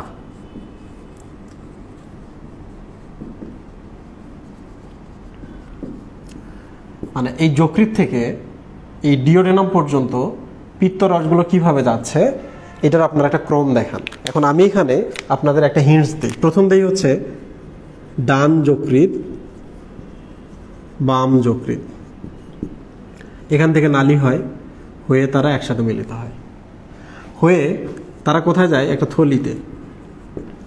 কোন নালীর মাধ্যমে যাচ্ছে? আবার এ এবং থলির নালী মিলে আর একটা নালী হয়, এই নালী যাচ্ছে এদিক থেকে, কিন্তু অগ্নাশয় থেকে একটা নালী আসে, এরা এম্পুলা অফ ভ্যাটারে উন্মুক্ত হচ্ছে, যেটা পর ডুওডেনাম। তো আপনারা আমাকে এই ক্রমটা লিখে দেন দ্রুত। সো এইটার ক্রম লিখবেন, কোনটা বড় থেকে কোনটা ছোটোর দিকে যাচ্ছে, কেন্দ্রীয় নালী কোন জায়গায় থাকছে, লোবিউলে নাকি লোবে নাকি হেপাটোসাইডের কেন্দ্রে। 3 নম্বর হচ্ছে এই যে যকৃত থেকে পিত্তরসগুলো ডিওডেনাম পর্যন্ত যে যাত্রা করতেছে এর ক্রমটা লেখেন খুব দ্রুত। আমি একটা ব্রেক নিচ্ছি 5 মিনিটের। 5 মিনিটের একটা ব্রেক।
আসসালামু আলাইকুম। যারা লাইভে আছেন এখন আমার সাথে, ডেফিনেটলি দে আর লাকি, সময় হলে বুঝবেন। আচ্ছা, এখন আমি একটু বলি সিকোয়েন্সটা কি হবে। ডান যকৃৎ নালী, বাম যকৃৎ নালী, কমন যকৃৎ নালী বা অভিন্ন যকৃৎ নালী। এটা সিস্ট, তাহলে এটা হচ্ছে সিস্টিক নালী। তাহলে অভিন্ন যকৃৎ নালী এবং সিস্টিক নালী একসাথে হবে, হয়ে তারা নিচের দিকে ডিসেন্ড করবে, নামা শুরু করবে। এইটার নাম হচ্ছে অভিন্ন পিত্তনালী। সব দিক থেকে পিত্তরস আসছে, সবার জন্য কমন রাস্তা, এই জন্য কমন পিত্তনালী। কমন পিত্তনালী আসবে, এখানে অগ্নাশয় নালীর সাথে যুক্ত হবে। সো এইটা আবার কিন্তু আরেকটা নাম আছে এই জায়গাটার, যেটা আমি তখন মিস করে গেছি। এটা কিন্তু অগ্নাশয় নালী। ক্লিয়ার? ওকে, এইটা কিন্তু একটু কনফিউজিং ব্যাপার। অনেক জায়গায় বলা হয়েছে যে দুইটা যখনই একসাথে হয় তখনই তারা ড্রেন করে, মানে দুইটা যখন একসাথে হয় তখনই পড়ে যায়, তো আলাদা কোনো নালী গঠন করে না। অনেক জায়গায় আমি দেখেছি। আবার অনেক জায়গায় আছে দুইটা একসাথে লেগে অগ্নাশয় নালী নামে যায়, এটাও লেখা আছে। তো নদীগুলো যেভাবে একটার সাথে আর একটা মিশে বড় নদীর নামে সবসময় নতুন নদীটার নাম হয়, এরকম। এখন আমরা যকৃতের কাজ দেখব, খুব ইম্পর্টেন্ট পার্ট। এখন আমি আপনাদের দেখাবো ম্যাপের মতো করে কি ঘটনা ঘটছে। প্রথম এই ছবিটার দিকে একবার আমরা তাকাই।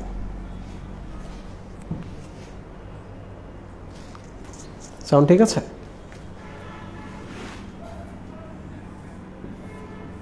এই ছবিটার দিকে একবার আমরা তাকাই। এটা হচ্ছে পরিপাক নালী। পরিপাক নালী থেকে সবাই আসতেছে যকৃতে, রাইট? তো এটা হচ্ছে পোর্টাল শিরা, হেপাটিক পোর্টাল শিরা, এসে এখানে প্রবেশ করছে। তো এই নালীর মাধ্যমে কি আসতেছে বলেন তো? এই নালীর মাধ্যমে গ্লুকোজ আসে, এই নালীর মাধ্যমে ফ্যাটি অ্যাসিড আসে, এই নালীর মাধ্যমে গ্লিসারল আসে, এই নালীর মাধ্যমে বিভিন্ন ধরনের অ্যামাইনো অ্যাসিড আসে, যকৃতে আসে পরিপাকের পরে। এই নালীর মাধ্যমে ভিটামিন আসে, এই নালীর মাধ্যমে বিভিন্ন কিভাবে প্রসেসিং করে এইটা আমরা দেখব। সো গ্লুকোজের আরেক নাম হলো শর্করা, দ্যাট মিনস আমরা এখন শর্করার প্রসেসিং দেখব। আমি আজকে শর্করা এবং চেষ্টা করবো অ্যামাইনো অ্যাসিডটা দেখাইতে, যেন আমি পরের দিনে এগুলো খুব সহজ করে দেখিয়ে দিতে পারি। প্রিয় স্টুডেন্ট দেখেন, তাহলে আমরা এক কাজ করি, এটার নাম হলো যকৃৎ। কি এটা? যকৃৎ। ওকে, তো যকৃতে এটা একটা হচ্ছে যকৃৎ কোষ, যার নাম হলো হেপাটোসাইট। তাহলে যকৃৎ কোষে কি আসছে? একটা রক্তনালী আসতেছে।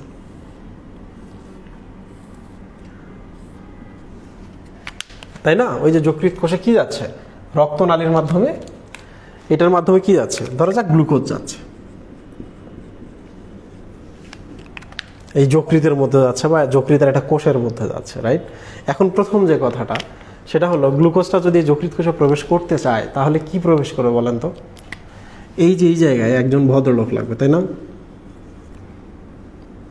এই ভদ্রলোকের নাম কি? Insulin, right? আসলো গ্লুকোজগুলো যে কোনো কোষের মধ্যে বা যকৃৎ কোষের মধ্যে প্রবেশ করে ইনসুলিনের সাহায্যে। Insulin is a gate keeper. Insulin ছাড়া আপনি গ্লুকোজকে জীবনেও কোনো কোষের মধ্যে ঢোকাতে পারবেন না, রাইট? এখন যকৃতের মধ্যে আসলো, কে আসলো? Glucose, right? এখন যকৃৎ থেকে এই গ্লুকোজটা কি হচ্ছে? বের হচ্ছে। কিসের মাধ্যমে? একটা রক্তনালীর মাধ্যমে বের হচ্ছে। এটার মাধ্যমে সারা দেহে যাচ্ছে, প্রথমে হৃৎপিণ্ডে যাবে, তারপর সারা দেহে যাবে, ডিস্ট্রিবিউট হবে। তো আপনি গ্লুকোজ খেয়েছেন অনেক বেশি। কত বেশি খেয়েছেন? অনেক বেশি খেয়েছেন। তাহলে সবগুলো গ্লুকোজ ইনসুলিনের সাহায্য নিয়ে এখানে প্রবেশ করলো। তো তো যে গ্লুকোজগুলো আপনার দরকার সেগুলো কিন্তু আপনি দেহে পাঠিয়ে দিলেন, কিন্তু এখনও তো এখানে অনেক গ্লুকোজ আছে কি না? এই গ্লুকোজগুলো সব পাঠাবেন আপনি ভবিষ্যতের জন্য, একটু জমা রাখবেন না? রাখতে হবে ভবিষ্যতের জন্য। তো অনেকগুলো গ্লুকোজ দেখেন গ্লাইকোজেন হিসাবে জমা হয়। কি হিসাবে? গ্লাইকোজেন হিসাবে জমা হচ্ছে। ক্লিয়ার? এই যে গ্লুকোজগুলো গ্লাইকোজেন হিসাবে জমা হচ্ছে এর একটা কারণ আছে। এই গ্লাইকোজেন হচ্ছে অদ্রবণীয়। গ্লাইকোজেন কি? অদ্রবণীয়, কিন্তু গ্লুকোজ কিন্তু দ্রবণীয়। গ্লুকোজ হিসাবে আপনি তাকে জমা রাখতে পারবেন না, গ্লুকোজ বলে যাবে। তখন তাকে গ্লাইকোজেন নামক একটা পলিমার হিসাবে জমা রাখতে হবে। মনে রাখবেন এই গ্লাইকোজেন মানে হচ্ছে অনেকগুলো গ্লুকোজের মিলিত রূপ। কিটা? শর্করা বা গ্লুকোজের পলিমার, রাইট? তাহলে গ্লুকোজের যতটুকু দরকার আপনি পাঠিয়ে দিলেন আপনার দেহে, আর অতিরিক্ত গ্লুকোজটা গ্লাইকোজেন হিসেবে জমা রাখলেন, রাইট? এখন এই যে দেখেন গ্লুকোজ থেকে যে গ্লাইকোজেন তৈরি হলো, এই প্রক্রিয়ার নাম হচ্ছে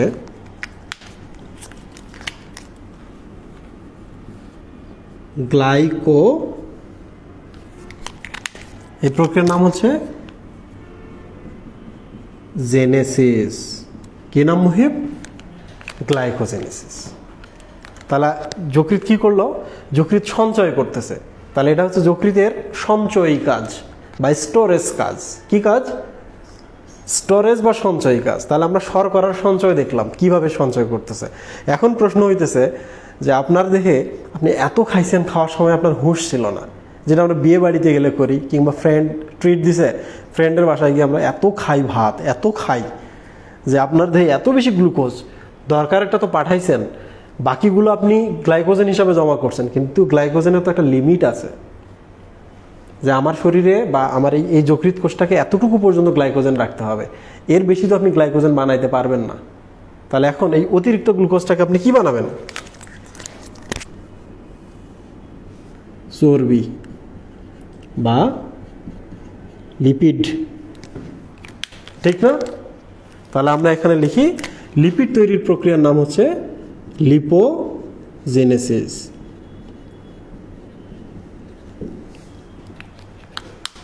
তাহলে আমরা কি বুঝতে পারলাম যে আমার দেহে যত গ্লুকোজ আসুক না কেন, যকৃৎ এগুলাকে কয়েকটা ভাগে ভাগ করে। প্রথমটা দরকারেরটা পাঠিয়ে দেয়, 2 নম্বর হচ্ছে যেটা অতিরিক্ত এটাকে গ্লাইকোজেন হিসাবে জমা রাখে, প্রক্রিয়ার নাম হচ্ছে গ্লাইকোজেন তৈরি বা গ্লাইকোজেনেসিস। গ্লাইকোজেন যখন লিমিট ক্রস করে তখন আরও যে গ্লুকোজ আছে এগুলাকে সে লিপিড হিসাবে জমা রাখে, এটার নাম হচ্ছে লাইপোজেনেসিস, রাইট মুহিব? আপনারা কি বুঝতে পারছেন? প্লিজ একটু বলেন বুঝতে পারছেন কিনা। তাহলে এখন আমরা দেখব যে এই যে গ্লাইকোজেনেসিস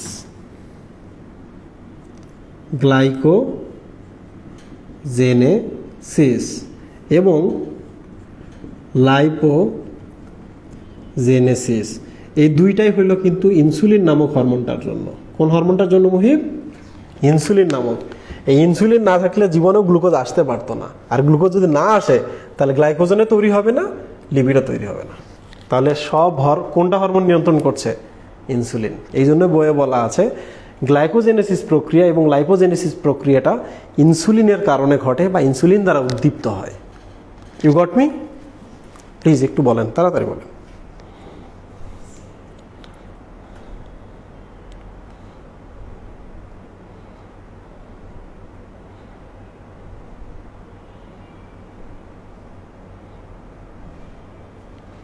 থ্যাংক ইউ। আচ্ছা, এবার দেখেন তো, এখন আপনার শরীরে এবার আপনি উল্টাভাবে দেখবেন, ঠিক আছে? এখন আপনার শরীরে গ্লুকোজটা আপনি পাঠিয়েছিলেন, এই গ্লুকোজটা শেষ। গ্লুকোজটা কি হয়েছে? শেষ হয়েছে। আপনি খাচ্ছেন না, তাহলে আপনি খাচ্ছেন না, নো মিল। দুপুরবেলা যে আপনার হোস্টেলে যে মিলটা ছিল ওটা আরেকজন খেয়ে গেছে, তাহলে আপনার শরীরে কি গ্লুকোজ আর আসবে না। গ্লুকোজ যদি না আসে, দেখেন আপনার শরীরে গ্লুকোজের ঘাটতি দেখা দিবে। এখন কি হইল? ঘাটতি যখন দেখা দিবে, তাহলে বলেন তো আপনার এই কোষের মধ্যে কি গ্লুকোজ আছে আর নাই? আপনি গ্লুকোজ খাননি, আর এই গ্লুকোজ তো আপনি প্রসেসিং করে গ্লাইকোজেন বানাইছেন, চর্বি বানাইছেন, বাকিটা তো আগেই পাঠাই দিচ্ছেন, শেষ, আর কোনো গ্লুকোজ নাই। তাহলে আপনার দেহে যদি গ্লুকোজের ঘাটতি দেখা দেয়, আপনি ইনপুটের কোনো সুযোগ নাই, তাহলে এখন কি হবে? আপনি এইটা আর এটা ভাঙবেন, রাইট? এখন এইটা আর এইটা ভাঙবেন। এই যে দেখেন এবার কি হবে, গ্লাইকোজেনটা আবার গ্লুকোজে পরিণত হবে। প্রথম কিন্তু এইটা ভাঙবে। তাহলে দেখেন গ্লাইকোজেন যখন ভেঙে গ্লুকোজে পরিণত হয়, এটার নাম হলো গ্লাইকোজেনো। অনেকেই কিন্তু এটা ভুল করে।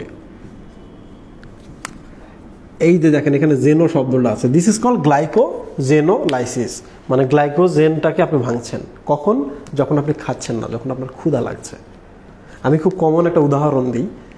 আপনি যখন রমজান মাসে দুপুরবেলা যখন হয়, সকালবেলা যে আপনি গ্লুকোজগুলো খেয়েছিলেন, ভাত খেয়েছিলেন, ওগুলো তো চলে গেছে আপনার সারা দেহে, আপনার সারা দেহ ব্যবহার করছে, বাকিগুলো গ্লাইকোজেন এবং বাকিগুলো লিপিড। এখন দেখেন দুপুরবেলা আপনার সারা দেহের সমস্ত গ্লুকোজ শেষ, আপনার সবগুলো কোষ এখন গ্লুকোজের ঘাটতিতে ভুগবে, আপনার প্রচণ্ড দুর্বলতা লাগবে, আপনার মনে হবে আপনি রোজা রাখতে পারবেন না, এখন আমাকে রোজাটা ভেঙে ফেলতে হবে। যেই না এই সিচুয়েশন তৈরি হয়, সাথে সাথে আপনার দেহের যে গ্লাইকোজেনগুলো ছিল এগুলো ভেঙে আবার গ্লুকোজ তৈরি হয়ে আপনার শরীরে যায়। গ্লাইকোজেন ভেঙে গ্লুকোজ হয়, গ্লুকোজটা আপনার শরীরে যায়। এই তখন আপনার ভালো ফিল হওয়া শুরু হয়। তখন মনে হয় যে আরও 3 দিন যদি আমি ইফতার না করি তারপরে আমার কোনো সমস্যা নাই। কারণ আপনার কি ভেঙে আপনাকে সাপোর্ট দিচ্ছে? গ্লাইকোজেনটা ভেঙে সাপোর্ট দিচ্ছে, তাই না? আচ্ছা, এখন ধরেন তো আপনার গ্লাইকোজেনটাও শেষ হয়ে গেল, আপনার গ্লাইকোজেনটাও শেষ হয়ে গেল। তাহলে এবার আপনার কি ভাঙবে? আপনি খান নাই, যতটুকু গ্লাইকোজেন ছিল আপনি ভেঙে আপনার শরীরে পাঠিয়েছেন, আপনি খান নাই, তাহলে এবার এইটা ভাঙবে কিনা? ইয়েস, এবার আপনার লিপিড ভেঙেও গ্লুকোজ তৈরি হবে। এটার নাম কি? লাইপোলাইসিস। তাহলে প্রথমে গ্লাইকোজেন ভেঙে যাবে, তারপর লিপিড ভাঙা শুরু হবে। ভেঙে দেখেন আপনার দেহে কি হবে? গ্লুকোজের পরিমাণ এবার বৃদ্ধি হবে। কোথায় বৃদ্ধি হলো মুহিব? রক্ত। আপনার দেহের রক্তে এখন গ্লুকোজ চলে গেল অনেক। এবার বলেন তো রক্তে গ্লুকোজ বাড়ায় কে?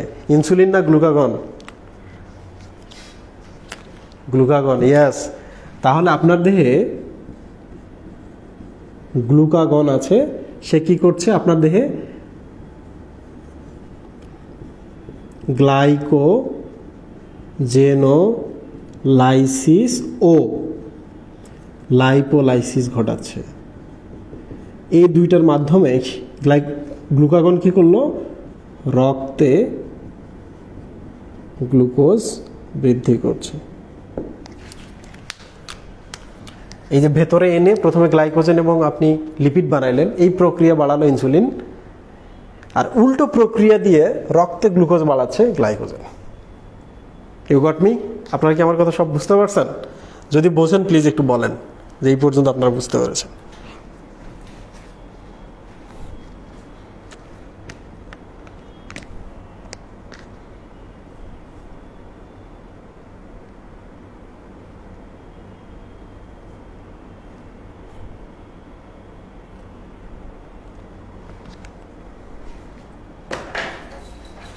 তাহলে আমরা দেখলাম শর্করাকে কিভাবে আপনি সঞ্চয় করে রাখবেন এবং শর্করাকে ভেঙে কিভাবে আপনি আপনার দেহে বিভিন্ন জায়গায় পাঠাবেন।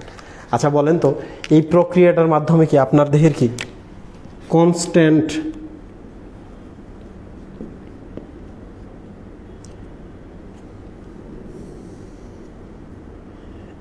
এইটার মাধ্যমে আপনার দেহের আপনি হোমিওস্ট্যাসিস রক্ষা করলেন। আপনার দেহের কি করলেন? হোমিওস্ট্যাসিস রক্ষা করলেন, মানে ব্যালেন্স করলেন আর কি সবকিছু। হোমিওস্ট্যাসিস শব্দের অর্থ হচ্ছে আপনার দেহের স্বাভাবিক অবস্থাটাকে সবসময় মানে ধ্রুব রাখা, যে আপনার দেহে যেন কখনো গ্লুকোজের ঘাটতি না হয়, গ্লুকোজ বেশি না হয়। এই প্রক্রিয়াগুলোর মাধ্যমে আপনি করছেন। সো এই প্রক্রিয়াটার নাম হোমিওস্ট্যাসিস। আমি এখন আপনাদের দেখাবো কেন এটাকে হোমিওস্ট্যাসিস বলে। এই হোমিও শব্দের অর্থ হলো হোমিও মিনস হোমোসেক্সুয়াল কথাটা খুব কমন একটা নাম। হোমোসেক্সুয়াল শব্দের অর্থ বোঝায় ছেলে ছেলে কিংবা মেয়ে মেয়ে। তাহলে হোমো মানে কি? একই ধরনের, রাইট? তাহলে হোমিওর হোমো মানে হচ্ছে একই। এই যে দেখেন স্ট্যাসিস, এখানে একটা পার্ট আছে স্ট্যাটিক। স্ট্যাটিক শব্দের অর্থ হচ্ছে ধ্রুব বা স্থির, আর এই অসিস শব্দের অর্থ হচ্ছে প্রক্রিয়া। তাহলে হোয়াট ইজ হোমিওস্ট্যাসিস? হোমিওস্ট্যাসিস শব্দের অর্থ হলো এটি একটি প্রক্রিয়া, যে প্রক্রিয়ার মাধ্যমে, হোমিওস্ট্যাসিস বলতে একটা প্রক্রিয়াকে বোঝায়, যে প্রক্রিয়ার মাধ্যমে আপনার শরীরের ধ্রুব অবস্থাটা আপনি সবসময় একই রকম রাখবেন। মানে গ্লুকোজ কখনো বাড়বে না, গ্লুকোজ কখনো কমবে না, কমলে বাড়লে আপনি এটাকে ম্যানেজ করবেন। এই ম্যানেজমেন্টের নামই হচ্ছে হোমিওস্ট্যাসিস। মানে আমার দেহে ধ্রুব অবস্থা সবসময় একই থাকবে, একই থাকবে, একই থাকবে। সো এই প্রসেসটার নামই হচ্ছে হোমিওস্ট্যাসিস। তাহলে আপনি এখানে যা দেখলেন সব মিলেই হোমিওস্ট্যাসিস, কোনো স্পেসিফিক টার্ম না এটা। ধরা যাক আপনার দেহের পিএইচ বেড়ে গেছে, পিএইচটা কমাইতে হবে, পিএইচ কমে গেছে, এটাকে বাড়াইতে হবে। যারা পিএইচটা সবসময় ধ্রুব রাখছে, ওই প্রক্রিয়াটার নাম তখন হোমিওস্ট্যাসিস। তাহলে হোমিওস্ট্যাসিস কাউরে স্পেসিফিক টার্ম না, হোমিওস্ট্যাসিস শব্দটা যে কোনো জায়গায় ব্যবহৃত হতে পারে। ফুসফুসের কথা বলেন, আমার দেহে অক্সিজেন পরিমাণ কম, ফুসফুস অক্সিজেন নিয়ে আসতেছে, আমার দেহে কার্বন ডাইঅক্সাইড বেড়ে যাচ্ছে, ফুসফুস কার্বন ডাইঅক্সাইডটা বের করে দিচ্ছে। তাহলে আমার দেহে কি অক্সিজেন এবং কার্বন ডাইঅক্সাইডের একটা ব্যালেন্স রক্ষা করছে না? তাহলে ফুসফুস কি করছে? হোমিওস্ট্যাসিস রক্ষা করছে, বা একটা ধ্রুব অবস্থা সবসময় একই রকম রাখছে। কিডনির কথা ভাবেন, আমার দেহে বজ্র বাড়ছে, কিডনি বের করে দিচ্ছে। আমার দেহে কোনো লবণের ঘাটতি হয়েছে, কিডনি আবার ওই লবণটার পরিমাণ বাড়িয়ে দিচ্ছে। তাহলে সবসময় আমার দেহ ওটাকে ঠিক রাখছে। তাহলে কিডনি হোমিওস্ট্যাসিস করে, বা একটা ধ্রুব অবস্থা সবসময় সেম রাখে। আশা করি সবাই বুঝতে পেরেছেন। সো আমরা দেখলাম শর্করা সঞ্চিত কাজ, এবং শর্করাকে আমরা বিভিন্ন পার্টে ভাগ করে দিলাম, রাইট? সো প্রিয় স্টুডেন্ট, এই যে বিক্রিয়া হচ্ছে একটা থেকে আরেকটা কনভার্সন, এটা থেকে এটা, এটা থেকে এটা, এটা থেকে এটা, এই পুরো প্রক্রিয়াটা বা কনভার্সনকে আমরা কি বলছিলাম মনে আছে? কি বলছিলাম মহিব? Metabolism, right? তাহলে হোয়াট ইজ মেটাবলিজম মনে আছে? প্রথম দিন পড়িয়েছিলাম। তাহলে এখানে মেটাবলিজম ঘটছে। এবার বলেন তো আমাকে, এই ছোটটা থেকে যখন এই বড় সাইজের হইলো, এটার নাম কি? অ্যানাবলিজম ছিল না?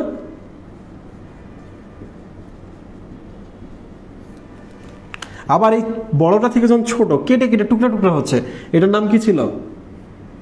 ক্যাটাবলিজম। তাহলে মেটা মানে হলো চেঞ্জ। What is metabolism? ছোট জিনিস বড় হোক, বড় জিনিস ছোট হোক, চেঞ্জ হচ্ছে, তো এটাই হচ্ছে মেটাবলিজম। মেটাবলিজম দুই ধরনের, অ্যানাবলিজম এবং ক্যাটাবলিজম। অ্যানাবলিজম মানে হলো বড় জিনিস, ছোট জিনিস বড় হওয়া, অনেকগুলো গ্লুকোজ মিলে একটা বড় গ্লাইকোজেন হলো। আর ক্যাটাবলিজম মানে হচ্ছে কেটে কেটে টুকরা টুকরা করা, ছোট করা। তাহলে গ্লাইকোজেনটা ভেঙে আবার গ্লুকোজ হলো। তো স্টুডেন্ট, এই প্রসেসগুলোর সময় কি টেম্পারেচার উৎপন্ন হবে না? তাপ উৎপন্ন হবে কি না? এত বিক্রিয়া হচ্ছে, তাপ উৎপন্ন হবে কিনা? তাহলে যকৃৎ শুধু এই শর্করার বিপাক, শর্করা সঞ্চয় করে না, যকৃৎ আমাদের দেহে অনেক তাপ উৎপন্ন করে। এত তাপ উৎপন্ন করে, এই তাপটা আমাদের সারা দেহে ছড়িয়ে যায়। আমরা উষ্ণ থাকি, রক্তের মাধ্যমে আমাদের সারা শরীরে ছড়িয়ে যায়, আমরা উষ্ণ থাকি। আমরা যদি উষ্ণ থাকি, আমরা বেঁচে থাকি। তাহলে আমরা যকৃতের 3টা কাজ পড়লাম, শর্করা নিয়ে সব পড়লাম, শর্করা সঞ্চয় পড়েছি, শর্করার বিপাক পড়লাম, 3 নম্বর হচ্ছে দেহের তাপমাত্রা কিভাবে সে রক্ষা করছে, এটা পড়লাম। প্লিজ আপনারা যদি বোঝেন, এবার আমি আপনাদের অ্যামাইনো অ্যাসিড কিভাবে কাজ করে এটা দেখাবো। প্লিজ বলেন, বুঝছেন কিনা?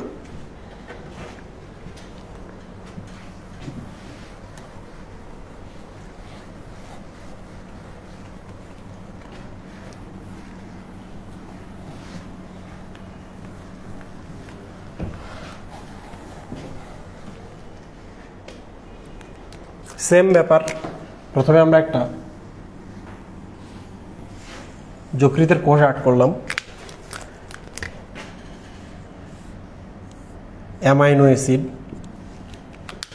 স্টুডেন্ট দেখেন, এই যে অ্যামাইনো অ্যাসিড ভেতরে আসলো, দিস ইজ অ্যামাইনো অ্যাসিড। অনেক অ্যামাইনো অ্যাসিড আসতেছে, সো এন সংখ্যক অ্যামাইনো অ্যাসিড, রাইট? এখন দেখেন, আপনার হয়তোবা এটা রক্তনালী, এখানে কোষ আছে, দেহের বিভিন্ন পার্টে পার্টে কোষ আছে। এই কোষগুলোতে কি আছে? রাইবোজোম। এর নিজেরও কিন্তু রাইবোজোম আছে, তাই না? এটা তো যকৃৎ কোষ, এরও তো রাইবোজোম আছে, রাইট? তো আমার পরিপাক নালীতে অনেক অ্যামাইনো অ্যাসিড উৎপন্ন হলো, অ্যামাইনো অ্যাসিডগুলো এখানে আসলো। এই অ্যামাইনো অ্যাসিডটা এখন আপনার পায়ের তালুতে কোনো একটা জায়গায় একটা কোষের কোনো প্রোটিনের অভাব হয়েছে, বা একটা কোষ ড্যামেজ হয়ে গেছে। তাহলে এই অ্যামাইনো অ্যাসিডগুলো কী করবে? রক্তের যকৃৎ থেকে বের হবে, রক্তের মাধ্যমে ওই কোষটাতে যাবে। কোষের রাইবোজোম আছে, রাইবোজোম ওইটা কি করে প্রোটিন বানাবে, এই প্রোটিন দিয়ে ওই কোষটা কাজ চালিয়ে নেবে। তাহলে আমরা যে প্রোটিন খাইলাম, প্রোটিন ভেঙে যে অ্যামাইনো অ্যাসিড পাইলাম, এই অ্যামাইনো অ্যাসিডটা কি লাগে, আমাদের দেহে প্রোটিনের ঘাটতি পূরণ করে। তার মানে মাংসে মাংস বাড়ে, রাইট মুহিব? ঠিক আছে। আচ্ছা, আবার এর যে রাইবোজোম আছে, কিছু অ্যামাইনো অ্যাসিড এই রাইবোজোমে আসে, এসে এ প্রোটিন তৈরি করে। কি তৈরি করে মুহিব? প্রোটিন। এই প্রোটিনটা হয়তো কোনো এনজাইম, এই প্রোটিনটা হয়তো কোনো হরমোন।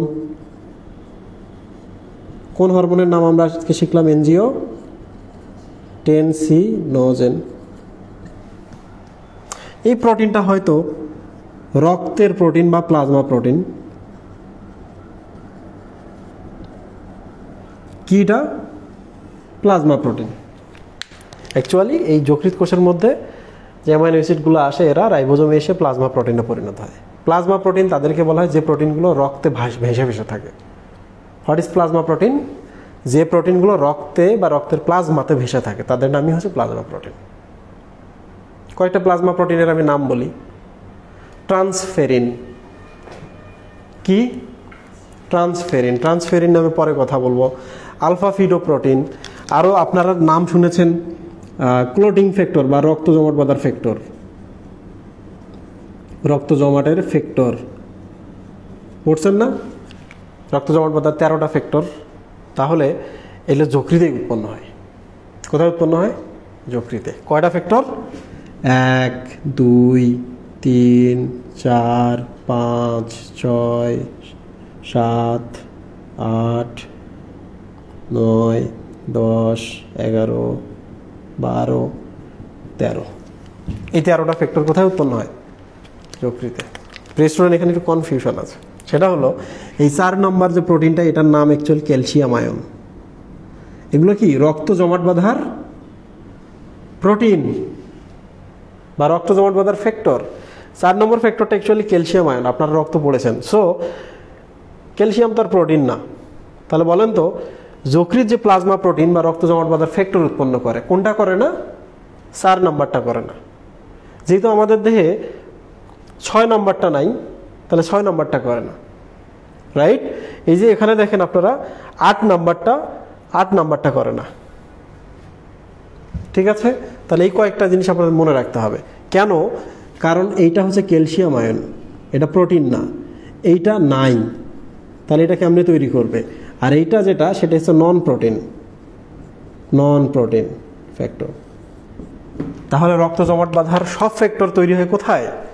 যকৃতে, এক্সেপ্ট 4, 6 এবং 8 নম্বর ফ্যাক্টর। ঠিক আছে প্রিয় স্টুডেন্ট? এগুলো সব প্রোটিন, এরা রক্তে যায়, এই জন্য এদের বলা হয় প্লাজমা প্রোটিন। তাহলে রক্তের সমস্ত প্লাজমা প্রোটিন কোথায় উৎপন্ন হয়? যকৃৎ কোষে, এক্সেপ্ট আরও একটা প্রোটিন আছে যেটার নাম হচ্ছে গামা গ্লোবিউলিন। মেডিকেল এডমিশনে এটা প্রায় আসে। এই গামা গ্লোবিউলিন নামক প্লাজমা প্রোটিনটা যকৃতে উৎপন্ন হয় না। গামা গ্লোবিউলিনের আরও একটা নাম আছে, অ্যান্টিবডি। এটা অ্যাকচুয়ালি উৎপন্ন হয় লিম্ফোসাইট থেকে, লিম্ফোসাইটের প্লাজমা কোষ থেকে, প্লাজমা সেল থেকে। প্লাজমা সেল কোথায় থাকে? ব্লাডে।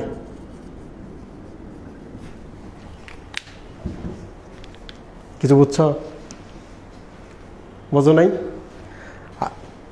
বললাম যে যকৃৎ এই যে রক্তে ভাসমান সব প্রোটিন এখান থেকে তৈরি করে পাঠায়, যকৃৎ পাঠায়।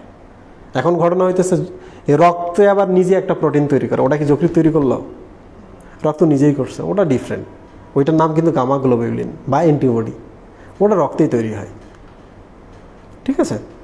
আবার এখান থেকে যে প্রোটিনগুলো পাঠাচ্ছে তার মধ্যে রক্তের হচ্ছে রক্ত জমাট বাঁধার ফ্যাক্টর যেগুলো, এগুলো পাঠাচ্ছে এখান থেকে, যকৃৎ থেকে যাচ্ছে। তো এগুলোর মধ্যে আবার ক্যালসিয়াম আয়ন তো প্রোটিন না, যেটা আমি দাগ দিয়ে দিছি। 6 নম্বরটা তো নাই। আবার ওদিকে হচ্ছে 8 নম্বরটা প্রোটিন না। তাহলে এই 3টাও এখান থেকে যায় না। যেহেতু আমরা অ্যামাইনো অ্যাসিড এবং প্রোটিনের কথা বলছি। প্রিয় স্টুডেন্ট, আপনি কি হালকা ধারণা পেয়েছেন কিনা? আপনি যদি ফার্স্ট টাইম আজকে ক্লাস করেন আপনার খবর হয়ে যাবে। আপনি যদি এর আগে অন্য একটু পড়ে থাকেন তাহলে আপনার জন্য সহজ হবে, বাট আজকে পড়েন, পরবর্তীতে পড়তে সুবিধা হবে।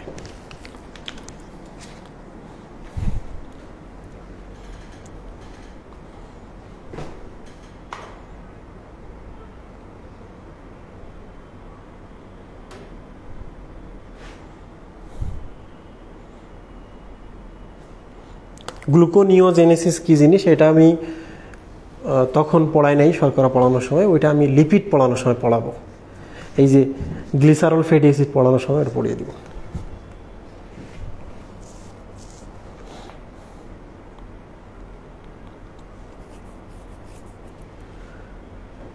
প্লিজ কেউ একজন কমেন্ট করেন, করে বলেন কিছু বুঝছি। আচ্ছা প্রিয় স্টুডেন্ট, আমরা দেখলাম অ্যামাইনো অ্যাসিড যেগুলো এখানে আসছে কিছু আপনি পাঠিয়ে দিয়েছেন দেহের বিভিন্ন জায়গায়, কিছু যকৃৎ কোষে রাইবোজোম ব্যবহার করে বানিয়ে আপনি রক্তে আবার পাঠিয়ে দিচ্ছেন। আর কিছু অ্যামাইনো অ্যাসিড দেখেন, আর কিছু অ্যামাইনো অ্যাসিড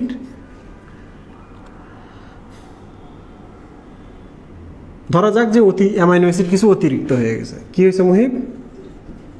অতিরিক্ত হয়ে গেছে। এখন অতিরিক্ত অ্যামাইনো অ্যাসিড আপনার দেহে রাখা খুব খারাপ। কি? অতিরিক্ত অ্যামাইনো অ্যাসিড কখনো আমাদের দেহে রাখা যাবে না। এখন যকৃৎ করবে কি, এই অতিরিক্ত যে অ্যামাইনো অ্যাসিডটা এখানে দেখছেন,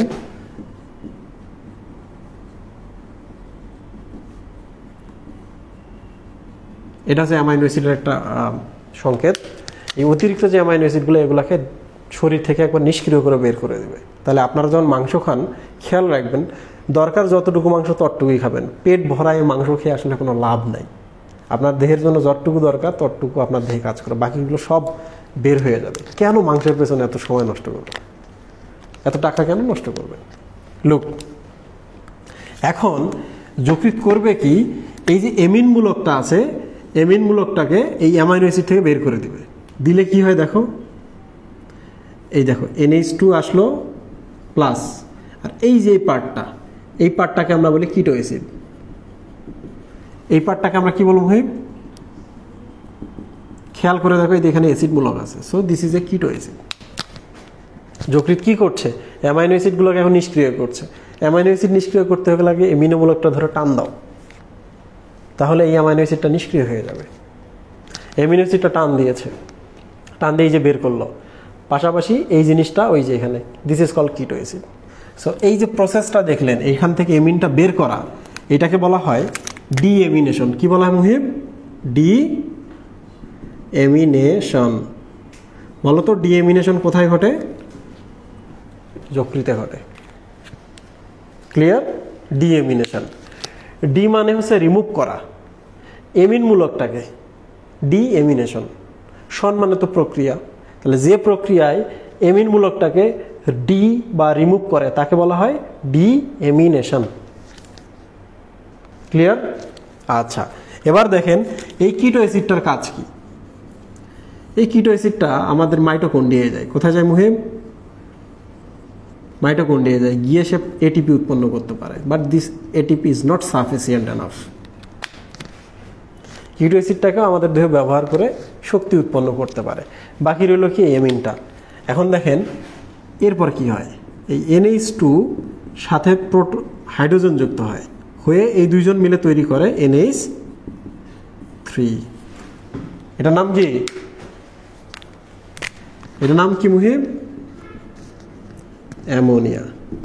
অ্যামোনিয়া আপনার দেহের জন্য খুব খারাপ, খুবই টক্সিক। এটাকে কোনোভাবে আপনার দেহে রাখতে পারবেন না। এখন এক কাজ করেন, অ্যামোনিয়া যেহেতু খারাপ, ওকে আরেকজন খারাপের সাথে একসাথে দেহ থেকে আমরা বের করে দেব। কাকে কাকে বের করে দেব? অ্যামোনিয়া আমাদের এই কোষের মধ্যে বিক্রিয়া হলে কার্বন ডাইঅক্সাইড উৎপন্ন হবে কিনা মুহিম? তাহলে যকৃতের কার্বন ডাইঅক্সাইড, যকৃতের অ্যামোনিয়া, আবার ওই যে ওখানে দেখেন এটিপি,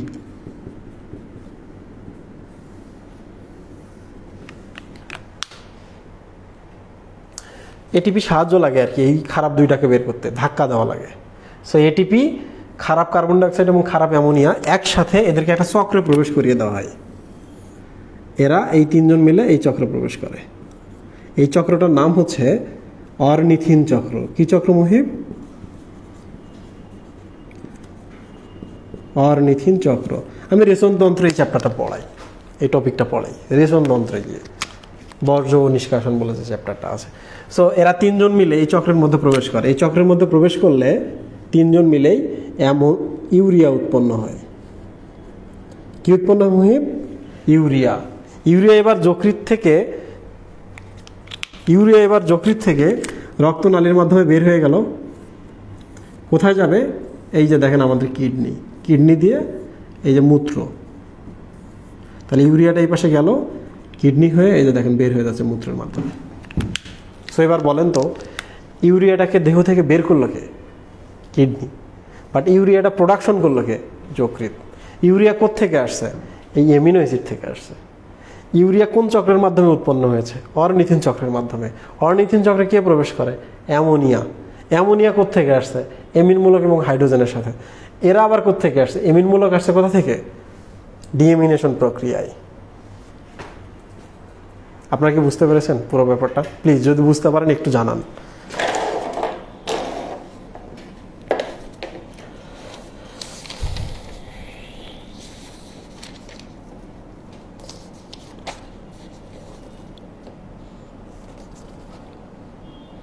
প্লিজ যদি বুঝতে পারেন একটু জানান। Thank you.